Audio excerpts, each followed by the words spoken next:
Saidabad success school లోపట రెండవ తరగతి విద్యార్థులకు బలవంతంగా కల్మా చదివించేటువంటి సంఘటన ఏదైతుందో ఇది దేశంలో జరుగుతున్నటువంటి స్కూల్ జిహాద్, కల్చరల్ జిహాద్లో భాగంగానే జరుగుతూ ఉంది.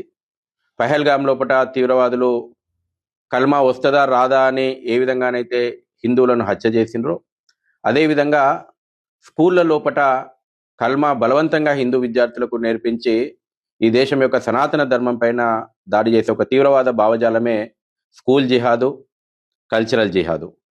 రాజ్యాంగ వ్యతిరేకంగా చట్ట వ్యతిరేకమైనటువంటి ఈ చర్య పైన పోలీసులు క్రిమినల్ కేసు నమోదు చేయాలా, విద్యాశాఖ ఆ స్కూల్ యొక్క గుర్తింపు రద్దు చేయాలా, అదేవిధంగా రాష్ట్ర మరియు జాతీయ బాలల హక్కుల పరిరక్షణ కమిషన్ సుమోటోగా ఈ కేసును స్వీకరించాలి. మేము కూడా ఫిర్యాదు చేయబోతా ఉన్నాం.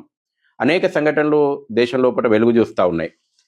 స్కూళ్ళలో విద్యార్థుల లోపల బలవంతంగా ఏ రకంగా ఇతర యొక్క మతాలను రుద్దుతున్నారు. ఇప్పటికే మదర్సాలలో వెలుగు చూసినటువంటి విషయాలు ఆందోళనకరం. దేశ వ్యతిరేక భావజాలము, హిందూ వ్యతిరేక భావజాలము, తీవ్రవాద భావజాలాన్ని నూరిపోస్తున్నటువంటి వందల సంఘటనలు మదర్సాల కేంద్రంగా జరిగినాయి. జాతీయ దర్యాప్తు సంస్థ ఎన్ఐఏ అనేక కేసుల లోపల దర్యాప్తు చేస్తూ ఉంది. చాలా ఆందోళనకరమైనటువంటి భవిష్యత్తు పిల్లలను ఏ రకంగా తీర్చిదిద్దుతున్నారు అనేటువంటిది చాలా ఆందోళనకరం. అనేక రాష్ట్రాల లోపల ఇటువంటి మదర్సాల మీద చర్యలు తీసుకున్నటువంటి సంఘటనలు కూడా ఉన్నాయి. ఇటీవలనే మనం చూసినాం, మహారాష్ట్రలో జల్నా జిల్లాలో ఉన్నటువంటి ఒక పాఠశాల లోపల ఐసిస్ భావజాలంతో విద్యార్థులతోటి కల్చరల్ ప్రోగ్రామ్ చేసిండ్రు. సర్ తన్సే జుడే ఏ రకంగానైతే ఆల్ఖైదా భావజాలము, ఐసిస్ భావజాలం ఉందో విద్యార్థుల లోపల హిందుత్వ వ్యతిరేక భావజాలాన్ని నూరిపోసి యాన్యువల్ డేలో అటువంటి కల్చరల్ ప్రోగ్రామ్స్ జరిపించడం. అదేవిధంగా కేరళలో, మహారాష్ట్ర లోపల కొన్ని స్కూళ్ళల్లో బక్రీద్ రోజున ఆవులను ఎట్లా హత్య చేయాలి, ఆవు తలకాయలతోటి ప్రాక్టికల్గా పిల్లలకు డెమో ఇచ్చినటువంటి సంఘటనలు వెలుగు చూసినాయి. అదేవిధంగా మధ్యప్రదేశ్ లోపల గంగా జమునే స్కూల్ లోపల పిల్లలతోటి బలవంతంగా హిజాబ్ ధరించేలాగా రూల్స్ పెట్టడము. కాన్పూర్ లోపల కూడా, ఉత్తరప్రదేశ్ లోపల బలవంతంగా కల్మా చదివించడము. కర్ణాటక లోపల అనేక సంఘటనలు స్కూళ్ళలో ఇటువంటి వెలుగు చూసినాయి. కాబట్టి ఇటువంటి సంఘటనలు అన్నీ చూసినప్పుడు చాలా స్పష్టంగా దీని వెనకాల కొన్ని యాజమాన్యాలకు దర్యాప్తులో తేలినటువంటి వాస్తవం, కొన్ని ఇటువంటి స్కూల్ యాజమాన్యాలకు ఐసిస్ తోటి సంబంధాలు ఉన్నటువంటి విషయం కూడా వెలుగు చూసినటువంటి విషయాలు మనకు కేరళ లోపల పీస్ ఇంటర్నేషనల్ స్కూల్ విషయం లోపల వెలుగు చూసింది.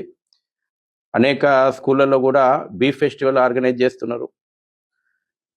మధ్యప్రదేశ్, కేరళ, మహారాష్ట్ర లోపల వెలుగు చూసినటువంటి సంఘటనలు పిల్లలతోటి బలవంతంగా బీఫ్ తినిపించేటువంటి కార్యక్రమాలు నిర్వహించిన సంఘటనలు వెలుగు చూసినాయి. అంతేందుకు మన తెలుగు రాష్ట్రాల్లో ఉన్నటువంటి పేరు మోసినటువంటి కార్పొరేట్ విద్యా సంస్థ శ్రీ చైతన్యలో కూడా పిల్లలకు సెక్షన్ల పేరు మొఘల్స్ సెక్షన్ అని పెడతారు. మొఘల్స్ను గ్లోరిఫై చేసి చూపెట్టేటువంటి ప్రయత్నం చేస్తారు. ఈ దేశం మీద దండయాత్ర చేసి, ఇక్కడి ప్రజల మీద దోపిడీ చేసి, ఇక్కడ మహిళలపైన అకృత్యాలు చేసి, ఇక్కడ దేవాలయాలను ధ్వంసం చేసినటువంటి నరరూప రాక్షసులను ఆదర్శంగా పిల్లలకు చూపెడతారు.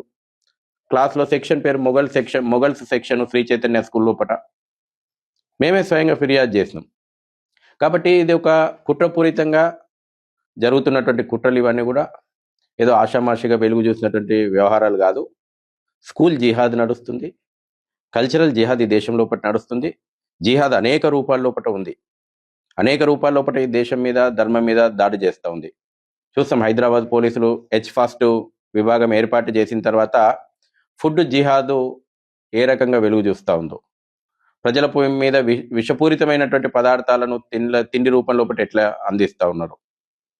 అదేవిధంగా ఇటువంటి ఒక కల్చరల్ జిహాదు, స్కూల్ జిహాద్ ఇప్పుడు వెలుగు చూసింది. విద్యాశాఖ ఈ స్కూల్ జిహాద్ మీద కఠినమైనటువంటి చర్యలు తీసుకోవాలి. తెలంగాణ ప్రభుత్వం కూడా స్పందించి కఠినంగా వ్యవహరించాలా. తల్లిదండ్రులు కూడా తాము చేర్పించేటువంటి స్కూళ్ళలో విద్యార్థులకు ఏం చెప్తా ఉన్నారు, ఏ రకమైన ఇటువంటి విద్వేషపూరితమైనటువంటి మన ఇంట్లో ఉన్నటువంటి పిల్లలనే హిందుత్వానికి వ్యతిరేకంగా తయారు చేయడం అంటే మన కుటుంబానికి వ్యతిరేకంగా, మన ధర్మానికి వ్యతిరేకంగా, మీకు రాబోయే రోజుల్లో తల్లిదండ్రులకు వ్యతిరేకంగా తయారు చేస్తున్నటువంటి కుట్రలు జరుగుతూ ఉన్నాయి. ప్రతి తల్లిదండ్రులు కూడా ఈ విషయం లోపల జాగరూకతతోటి ఉండాలని చెప్పి మేము కోరుతా ఉన్నాం.